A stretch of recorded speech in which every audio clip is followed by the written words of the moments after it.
Hi guys, so I just want to make a quick video. I already made like a video about modeling and stuff last week, but I kind of want to do another one in between like my planner videos and such. And this one is kind of controversial, so I just want to make a disclaimer and say that this is my experience. I have been a freelance goth model since I was 19, and I'm now 26, so let's see, 20, 21, 22, 23, 24, 25, 26. That's about 7 years of modeling. And majority of my modeling experience comes from like when I first started modeling, because that's when I got the most amount of work.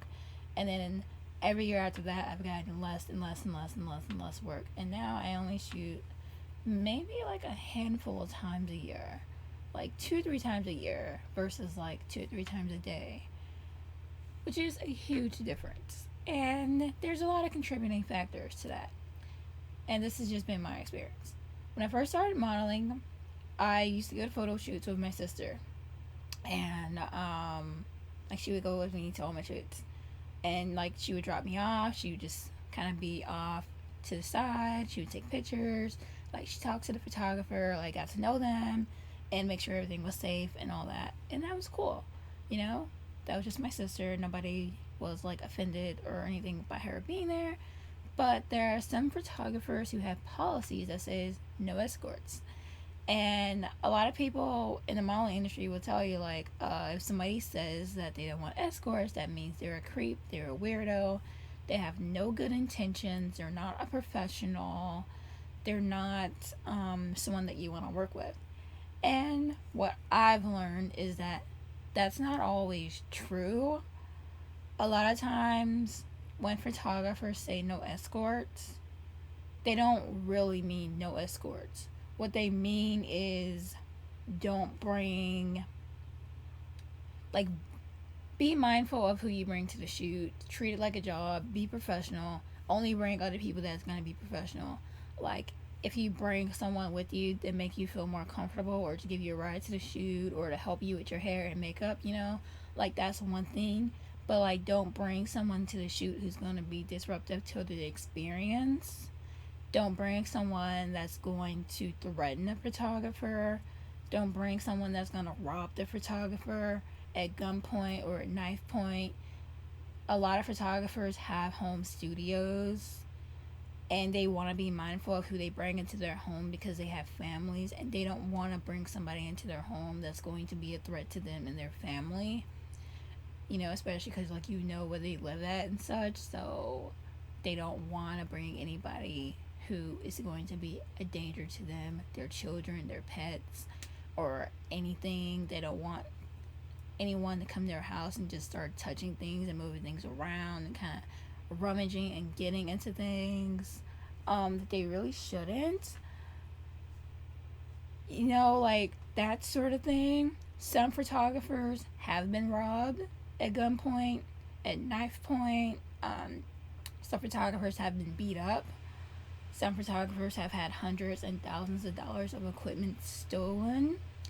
Some photographers have had their pets abused or hid or let out, just by a completely malicious people. Some photographers have had their property destroyed or stolen. Have had personal things, some sentimental things in their home stolen or broken by people who kind of roll with the wrong crowd. So if you are going to bring an escort, then make sure that it's somebody that's just going to sit off to the side and, not be a disruptive, do not be a distraction to the shoot, and not going to be a threat to the photographer in their life and their items.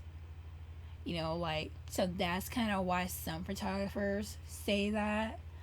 But I've talked to photographers who have a no escort policy, and I've asked them, hey, I see you have a no escorts policy. What's that about?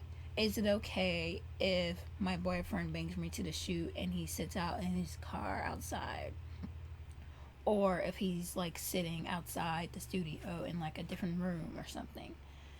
And like that's better. some photographers don't like it when people come to the shoot because, you know, if they're not really a part of the shoot, like they're not doing your makeup, they're not doing your hair, they're not helping you out with the wardrobe, um, and they're just like gonna sit there. Some photographers are fine with like someone else sitting there watching them. Some photographers don't really like being watched, so what they'll do is like, hey, you can come, but you have to be in the next room. You can't be in the room with us because I just want it to be all the people that are involved in the shoot and, you know, nobody else outside of that. Um, which is understandable because that can be a little bit distracting. And like, if you have a person that is going to be on their phone and talking loud, playing music, if you're gonna bring like a whole group of people, if they're gonna be saying little things here and there in the shoot to kind of distract you, then that's gonna be a disruption to both the model and the photographer, and the shoot just isn't gonna flow the way that it should, and it's just like not a good thing to do. Also, some photographers just say no escorts because some people, you know, if you have kids and you don't have a sitter and you know that your kid isn't old enough to be left alone and just find ways to entertain themselves with a book or a video game or something, then you really shouldn't bring them to the shoot. I'm sorry if this seems insensitive to single parents or anything, but like, photographers don't like it when you bring kids on set if they're not shooting with your kids, if they're just shooting with you. Like if you have a young baby that you know needs to be tended to every few minutes, they're very clingy, you know, they're gonna cry a lot, they're gonna demand a lot of your attention. You're not gonna be able to really focus on the shoot. If you have, you know, a rambunctious kid that's gonna run around and touch things and break them and jump around and do all this crazy chaotic stuff around equipment that's worth hundreds and thousands of dollars, plus, you know, just destroying people's home and stuff, then like they'll say like don't bring the kid, and like the kid isn't really gonna do anything to protect you. If anything, if something goes wrong, then you're putting that child in danger. um but you know, if you have a kid that's older, you know, like 8 and up, and they're just gonna sit quietly in the corner, they're gonna like read a book, they're gonna like, I know, like play a video game quietly and not have it blasting loudly, then like that's okay. But like if you do decide to bring an escort, then don't be offended if the photographer says, yeah, you can bring an escort, but so and so has to sit over there and they can't interact with the shoot unless they're part of the set, unless they're a makeup artist or hairstylist or um, a clothing stylist or someone that's going to actually help you with the shoot, then they can't really be a part of everything on set. And you know, they can't, they have to like keep quiet, they can't just like keep saying little things here and there to kind of like throw off the shoot. Behind the scenes pictures are okay, but they're best for like in between photo shoots, like in between sets, like you're about to take a break or something and they want to take pictures like that. But don't be trying to like be alongside the photographer and getting in the way because you're trying to take pictures on your cell phone or like your little point and shoot at a professional shoot. Like, you guys can do that at home, you can do that on your own time, but typically a photo shoot lasts about an average of 2 hours, and in that 2 hours you have to get so much done. It depends on the purpose of the shoot. If you're going to be shooting multiple outfits, multiple looks, if you're going to change up your hair a little bit, if you're going to change up your makeup a little bit, you're going to need to take breaks to go to the bathroom, to get water, to get snacks, to get whatever, on top of, you know, just being able to do the shoot. If you're shooting in the studio, sometimes a photographer will change the backdrop or move you to a different part of the studio. If you're shooting outdoors, then like sometimes photographers want to get different pictures and different backgrounds. You know, like one area will be by trees, another area will be by water, another area will be by a building or by a church, by a park. something to kind of like get everything done all at once so that you can take advantage of that time. And that's the reason why some photographers, would say no escorts, or they're very selective about the type of escorts they'll let you bring, or they'll check references to see if the person that you're bringing is the type of person that they want to be with. But even after all of that, even if you say, hey, is it okay if so and so sits out in this car? Is it okay if so and so is just like in the living room and they're not even in the studio? Is it okay if someone is just like off to the side and they're not being disruptive, they're not being disrespectful, they're not a threat, they're not making a lot of noise, they're not making a lot of comments, they're not taking pictures while the photographer's taking pictures and making little notes and comments? Even after all of that, and the photographer still says that they don't want escorts, then you shouldn't work with them, because there's no logical reason for them to not accept escorts, even after you've been willing to make all those compromises, even after you have provided references, and even after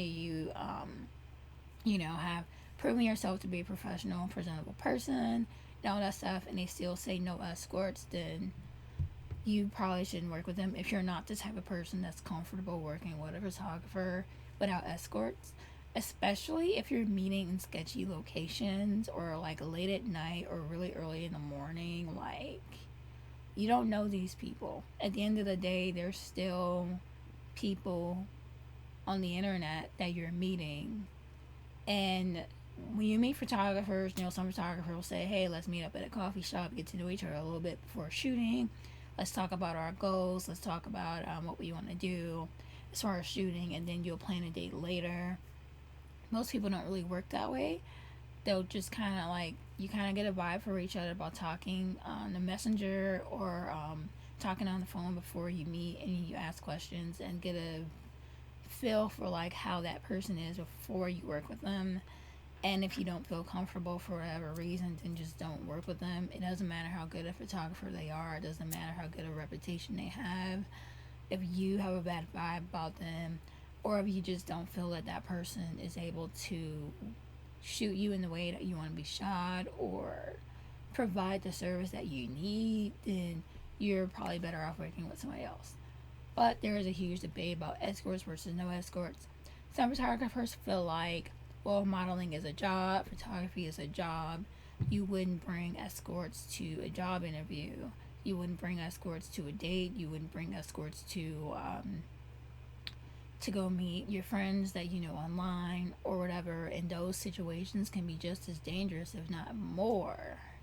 So why would you bring an escort to a photo shoot? And I guess your job is work. And like, if you were to work a regular corporate job, would you bring a friend or a family member to that? But that argument doesn't really work for me, because when you go to a job interview, like, you're going to an established business, someone like, you can Google, like, say so and so went to this business, she had the interview with this business, with this company, and like, you can Google them, and like, their information should be all legit in there. If you're going on a date with somebody, it's most likely somebody that you know, someone who's mutual friends with people, and like, you're usually in like a public space. Like, people don't typically go on dates to the people don't typically go on dates to go in the woods, or to go in abandoned buildings, or at people's houses when they first meet. So it's not exactly the same, you know. If I'm having a first date with somebody, I'm gonna meet them at a coffee shop. I'm gonna meet them at a restaurant. I'm gonna meet them at a public place, surrounded by people, surrounded by places that I can go to get for help. And I'm gonna tell people where I'm going and who I'm meeting and stuff, like the people in my immediate life that I'm close to. So that argument doesn't really work for me. And like, I understand some photographers do have PTSD, and they have had terrible experiences dealing with escorts. But even after you provide all those compromises and they still say no escorts, nobody's allowed, especially if you're meeting them at night, you're meeting them in a hotel, you're meeting them in a park, you guys are shooting in an abandoned building, the woods, whatever. Like whatever place you're shooting at that is often secluded, because usually photo shoots aren't just going to be out in the busy road and busy street or busy store or whatever. Like, you want to be somewhere where you can have a little bit of privacy so that you can do the shoot undistracted. But yeah, like, it's not exactly the same thing, and I understand the argument from the perspective of a photographer, and I understand the argument from the perspective of a model, because I've worked as a photography assistant and I've worked with several photographers, and I can see both sides. I can see why a photographer would not want escorts to protect themselves, to protect their family, to have a productive shoot that's going to run smoothly without interruptions or distractions. And I also understand from the perspective of a model who is looking out for their safety and doesn't want to put themselves in a sketchy environment. Someone who wants to be aware of sex traffickers who use modeling as a way to get people in. Understanding the perspective of a model or someone who knows models and just like, I just want this person to be safe. I want them to feel safe. I want them to feel comfortable. And sometimes it's not even all about safety. Sometimes it's just like, I feel comfortable when this person is with me when I do this particular activity. And that helps me to feel more comfortable. And if the model is comfortable, then the shoot is going to go smoothly. And like, you're going to see it in their face. You're going to see it in their body language. You're going to see it in how they interact with the photographer, versus when you're working with somebody and you feel completely comfortable, you're gonna vibe with them. You're gonna be more loose. You're gonna be more comfortable. You're gonna open up more, and like, the shoot is gonna look better. Not just in terms of the quality of the picture, but just like in terms of the content that you're looking at. Like, it's just gonna pull you in more because you're going to pick up on those vibes from the pictures, whether or not the model is enjoying themselves, they're having fun, or they feel comfortable. Like, especially if you're familiar with that person's work and how they look when they work with other people, like, you can tell the difference between someone who's comfortable and uncomfortable. And like, if it makes the model feel more comfortable, it makes them feel more safe, then I don't see a problem with it. I typically don't really bring escorts to shoots. My boyfriend does sometimes drive me to shoots, whatever. I tend to, just kind of weed people out as I ask questions about them and the shoot and the purpose. And like, I usually always meet in like a public place. I always check references and all of that. And I also take like a knife and a mace with me everywhere I go. And that kind of helps me out a lot. And I always tell people, like, in my personal, like, hey, I'm going to be shooting with this person. This is their information. This is where we're going to be. This is, this is their phone number. This is their email. This is the address of where I'm going to be meeting them. And this is the address of the shoot. Like, if I happen to get into somebody's car, I'm going to sneak a picture of their car. I'm going to sneak a look at the license plate and text that to somebody. Even if they're just like the sweetest person ever and I've worked with them before, like, you can never be too safe. So, just saying, like, escorts versus no escorts. I see the argument from the perspective of a photographer and a perspective from a model. And you just kind of have to look at things from both sides to see how you're going to work and how that's going to work best for you to make your own decisions. So, yeah.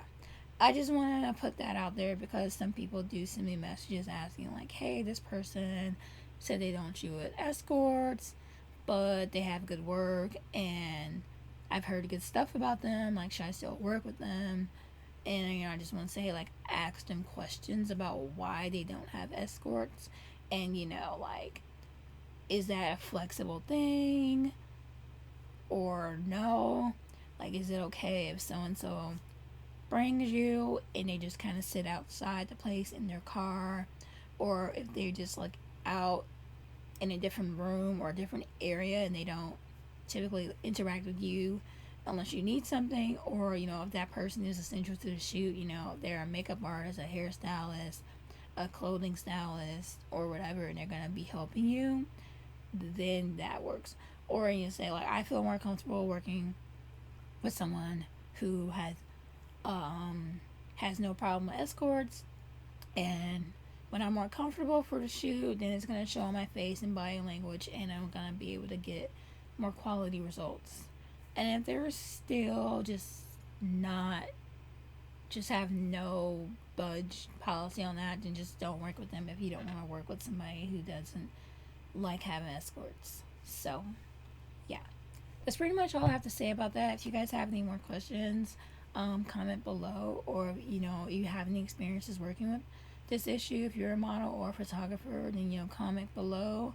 Like, everybody has their positives and negatives. Some people have horror stories. Some people just have like really positive and delightful experiences. So just comment below and I'll let me know what you guys think. Bye.